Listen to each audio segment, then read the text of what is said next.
So I've got some good news today.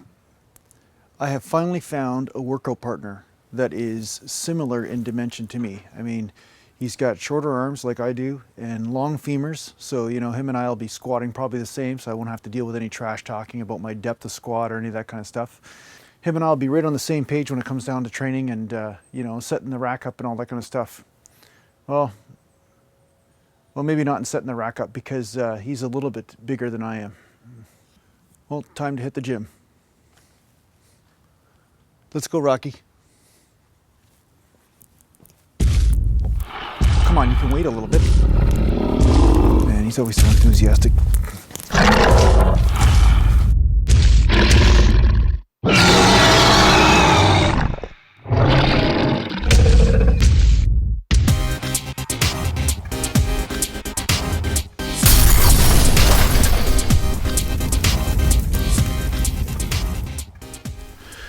So today I'm going to do some legs, shoulders, and triceps, and I'm going to go to 405 today, so a little bit heavier and stuff. So basically, you know, I always say this, I always talk about my range of motion and squat, but my goal is bodybuilding, just in case there's any powerlifters out there that are watching and saying, okay, this is not a squat. I had a guy say, oh, that's just a knee bend.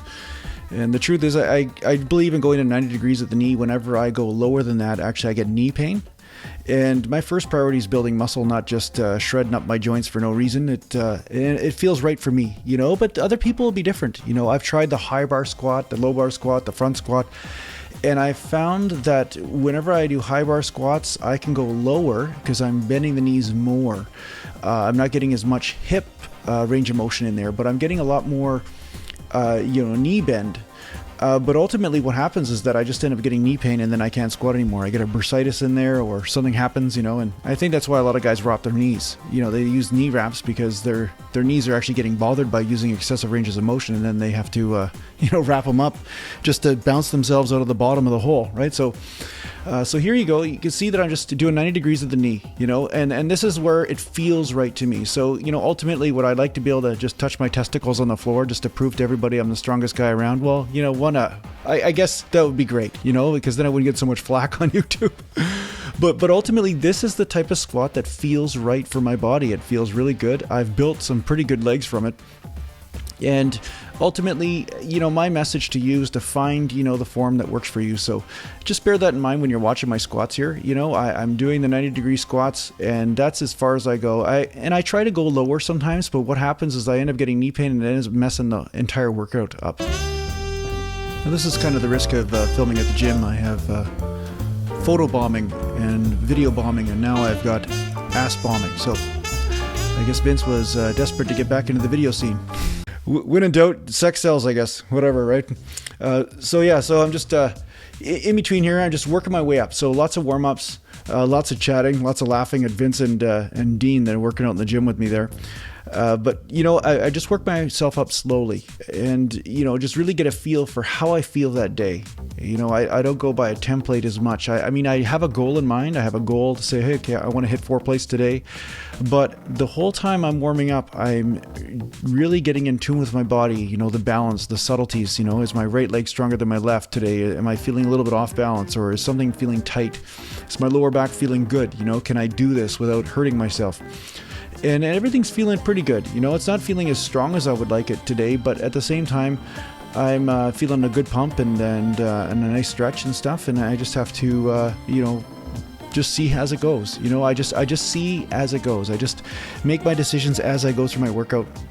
So I just moved myself up to 365, and again, my whole goal is to get to 4 plates to do some reps. Now, funny thing is, I used to do a lot of reps with 4 plates, and years and years ago, I injured my back in hockey, and hockey was my main priority at that point. So I wasn't really worried about doing higher poundages on my squats at that point because I just wasn't concerned with it. My lower back was not working with me, and I was busy playing hockey. So now in this last 6 to 8 months now, I'm really focused on not playing hockey. I'm saying, okay, I just want to get my strength back up and see how this goes.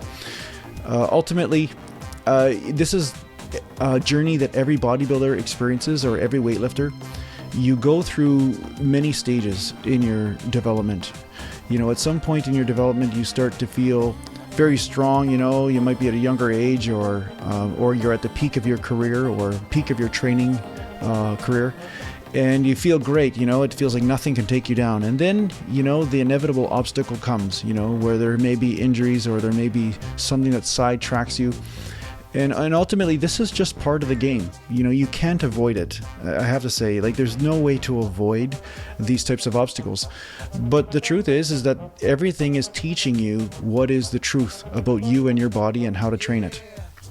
So what I've done is I've taken this under consideration many times, and every time something happens, whether it's from a sport or something else, or maybe just a life circumstance, I use it to change what I'm doing, or I bring it into my overall paradigm by which I live and train and work out by, So I never used to warm up as much as this. I used to just, pop right into the high weight, no problem, rep out 25 reps of 4 plates at some point.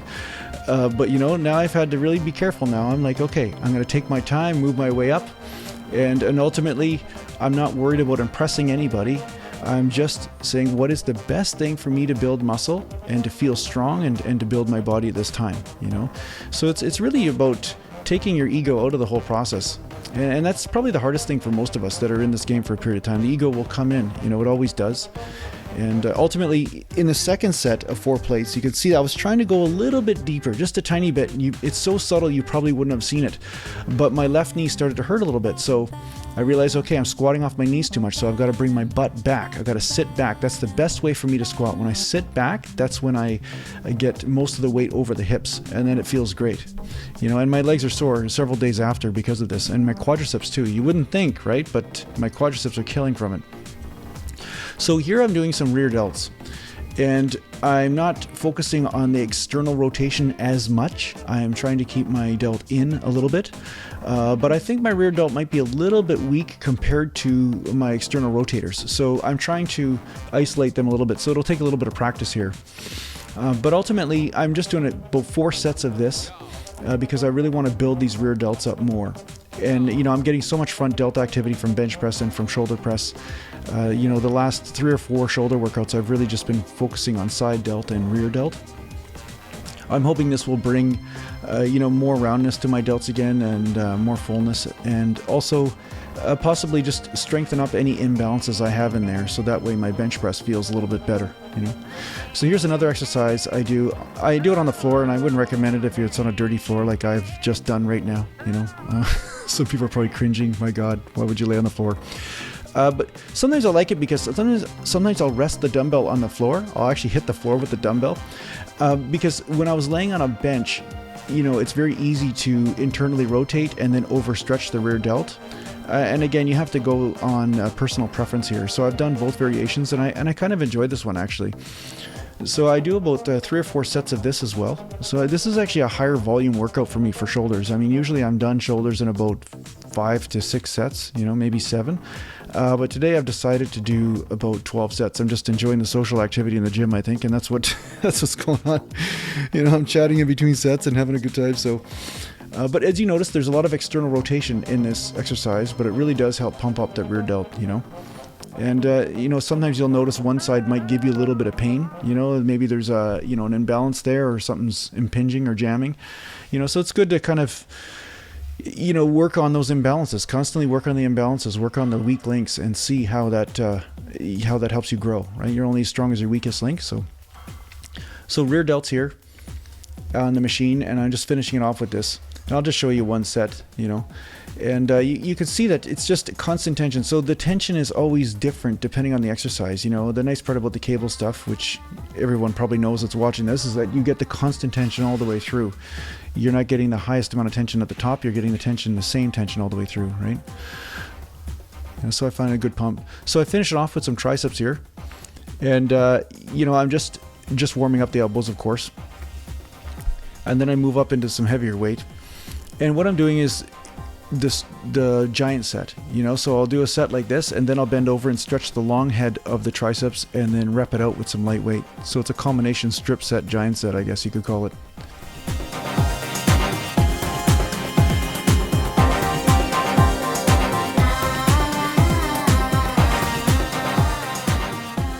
So here I'm cheating a little bit just to get those extra reps. I'm trying to get an extra few reps and getting some momentum, and then I'll finish off like this. You know, just stretch out that long head and get some more repetitions, and just with light weight, really light, but I'm just really focusing on getting a squeeze there and getting an extra pump. It's actually pretty tough to do after training legs because I find all the blood is in your legs, and it's very tough to get back up into the upper body, but I have found that this type of training split works the best for me, the 2-day split. You know, that's the main foundation by which I stand on my training. You know, I'm sitting there with a 2-day split most of the time, and then the odd day I'll do a whole day workout. So here you are, here's the results. Yeah. So thanks for watching, and I'll see you soon.